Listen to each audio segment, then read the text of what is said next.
Hi అండి, good evening. ఎలా ఉన్నారు? బాగున్నారండి? ఇది చూడండి, ఈరోజు సండే, మా ఉమెన్స్ డే సందర్భంగా మా ఇంట్లో ఫిష్ కర్రీ. ఈరోజు సండే అని, ఉమెన్స్ డే అని నేను స్పెషల్గా చేపలు తెచ్చుకున్నాను అండి. ఏం చేపలు తెచ్చండి? కొరమేను ముక్కలు చేసేసినాయనండి.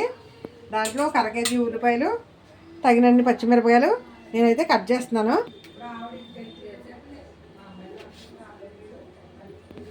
చకచక ఉల్లిపాయలు అయితే కట్ చేసి పక్కన పెట్టుకున్నానండి. ఉల్లిపాయలు కట్ చేసి పక్కన పెట్టుకున్నాను. ఈ చేపల్ని నేను కొంచెం పసుపు వేసి, వాళ్ళు ఎలా చేశారో ఏంటో, నేను మళ్ళీ కొంచెం పసుపు వేసి కొంచెం వీటిని కడుగుతానండి. ఎందుకంటే నీసు కొంప రాకోకుండా ఉంటుంది. చూడండి, చక్కగా ఇలాగా మనం పసుపు వేసి కడుక్కుంటే బాగుంటుందండి.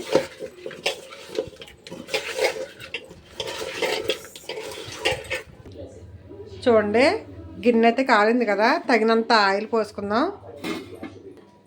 చేపల కూర కదండి, కొంచెం ఎక్కువ ఆయిల్ వేద్దాం. ఇవి చూడండి, చేపల కూర కదా, ఎక్కువ ఆయిలే ఉండాలి, ఎక్కువ వేసుకోకపోతే బాగోదు. ఉల్లిపాయలు పచ్చిమిరపకాయలు కోసుకున్నాం కదండి. చూడండి, ఆయిల్ వేసేస్తున్నాను. చేపల కూరకి ఎక్కువ ఆయిల్ ఉండాలండి.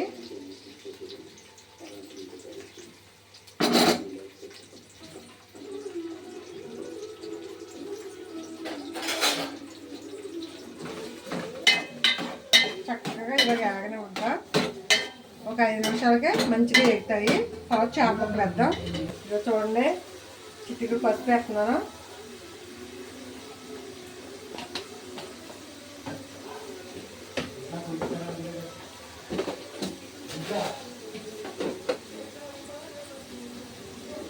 చూడండి, ఉప్పు కూడా తగినంత ఉప్పు వేసేస్తున్నాను.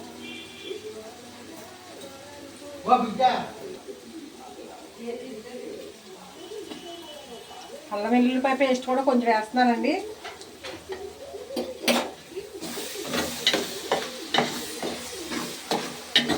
ఉల్లిపాయ ముక్కలు బ్రౌన్ కలర్లోకి వచ్చే వరకు వేయించుకుందాము.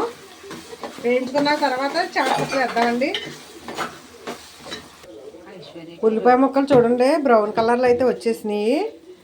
ఇక్కడ నేను వేరే దాంట్లో చింతకాడు కూడా నానబెట్టానండి. చూడండి, చింతపండు కూడా నానబెట్టేశాను. తగినంత చింతపండు అండి.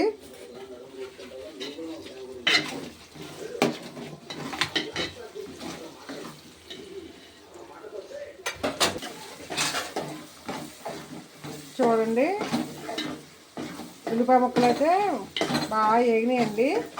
ఇంకా మనం చేప ముక్కలు అయితే వేసేసుకున్నాము. ఇప్పుడు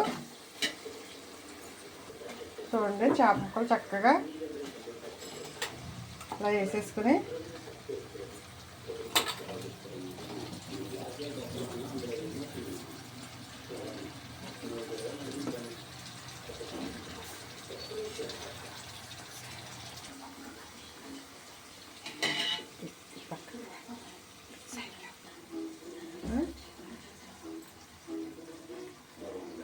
పచ్చిమిరపకాయలు, చేపల కూరలో పచ్చిమిరపకాయలు ఎక్కువ వేసుకోవాలండి, కారం తక్కువ వేసుకోవాలి.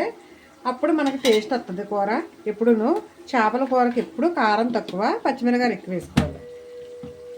చూడండి, ఇప్పుడు మనం వేస్తాం కదా, వాటర్ కూడా తగినంత వాటర్ పోసుకుందామండి. ఎప్పుడు చేపల కూరలోనూ గట్టి పెట్టకూడదండి. ఎందుకంటే మనము గట్టి పెట్టుకోకుండా వండితేనే బాగుంటుంది. ఇది ఏం చేప తెలుసండి?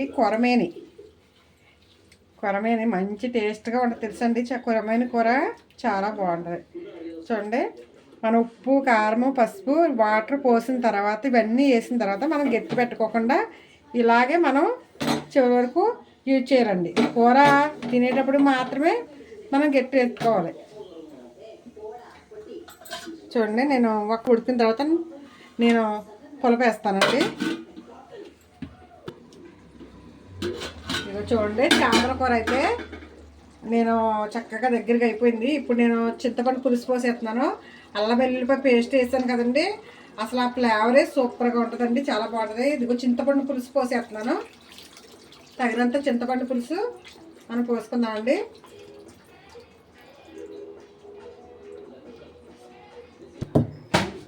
చూడండి, వెల్లుల్లిపాయ జీలకర్ర ఇందులో వేసి నేను కొడుతున్నానండి. మనం మిక్సీలో వేసుకుంటే ఎల్లుల్లిపాయ జీలకర్ర టేస్ట్ ఉంటుందండి. మనం రాయిలో నూరుకున్నదే బాగుంటుంది.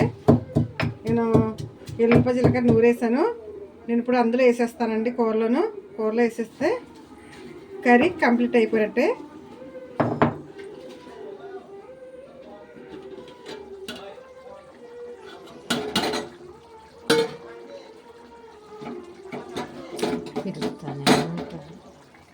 చూడండి చక్కగా కూర అయితే రెడీ అయిపోయిందండి.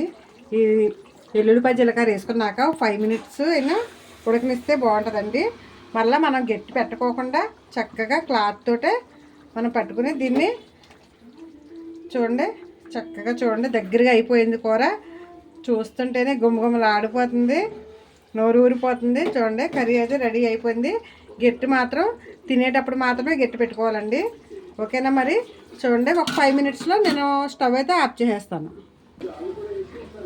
కూర అయితే రెడీ అయిపోయిందండి. చూడండి కొరమేని కర్రీ అండి. సూపర్గా ఉంటుంది. స్మెల్ చూస్తేనే కడుపు నిండిపోతుంది. చూడండి చక్కగా దగ్గరగా అయితే ఉడికిపోయింది. చూడండి చక్కగా ఉంది కదా.